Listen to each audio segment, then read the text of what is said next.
Yellow, His Majesty, a superstar, a living legend of Ferrell, Mr. William Ferrell. Sexy legend William Ferrell was in Toronto. Don't darn tootin' damn know what movie he was here for, but he was here with Kristen Wiig and Linda Cardellino. I honestly don't even know what her name is. I just know her as like Velma from Scooby-Dooby.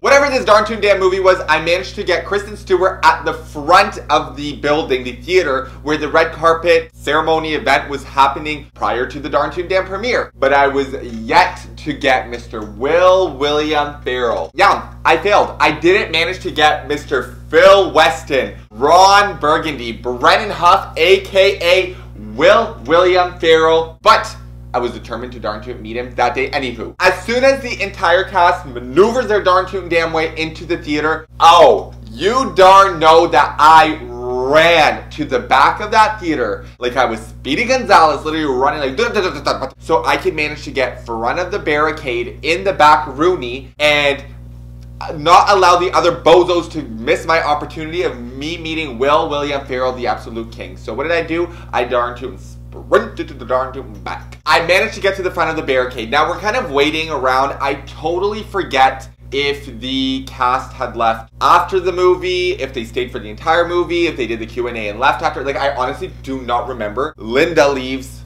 Kristen Wiig leaves, and all that we were waiting for was Mr. Chaz Michaels. And if y'all don't know who that is, then you better watch Blades of Glory tonight.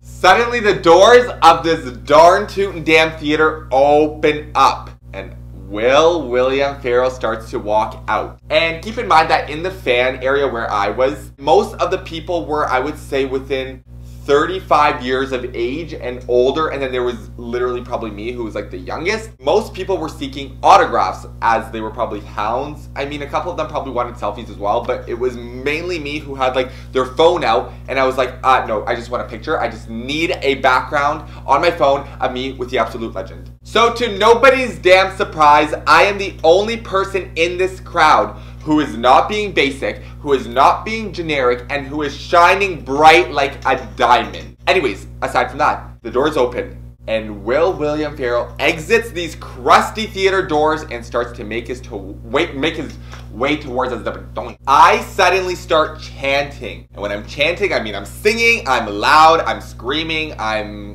Cirque du Soleil, I'm literally screaming, legend, icon, king, beautiful, handsome, superior, legend, yes, Will, king, icon, legend, and I kept like repeating myself, but I am literally boosting this man to the damn heaven.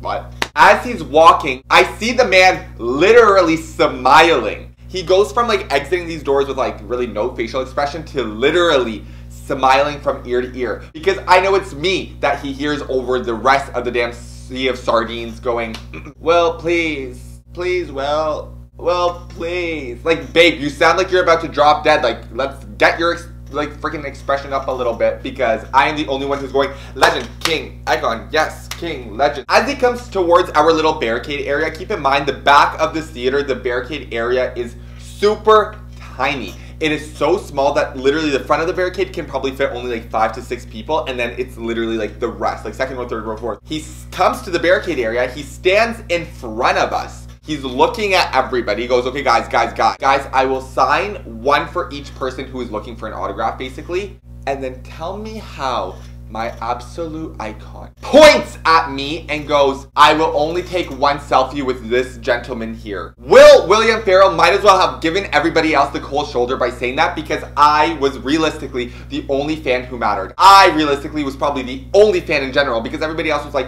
autographs. You know they ain't pinning that on their wall as a poster. They are selling that online. So realistically, I am the only true, genuine fan in this little sardine island. So he starts his little fan thing with me. He comes literally straight to me. And I'm assuming that he knew I wanted a selfie because I was the only person in this crowd holding a phone with no papers in sight in my hands and nothing. So we take our selfie and I'm like shaking. Like I am literally shook because he literally basically like pointed me out in comparison to maybe like the other 40 people that were there. He was literally like, I will sign, or whatever, like you guys know the story. After we take our picture, he holds me by the shoulder, literally like grabs me by the shoulder, and he goes, son, it's people like you that make me want to come over and say hello. Oh, is that so, buddy? Look at him and I'm like, King, thank you. I was like, I stand, you are my legend, you are my #1, nobody else compares. And then he literally starts laughing and he's like, it's good to meet you. And he continues his way darn tootin' didn't think that with the autographs. Literally goes from smiling to me, taking our picture, taking our selfie, holding me up on the shoulder, to goes, ha ha ha, goes to the next person. He's like, hey,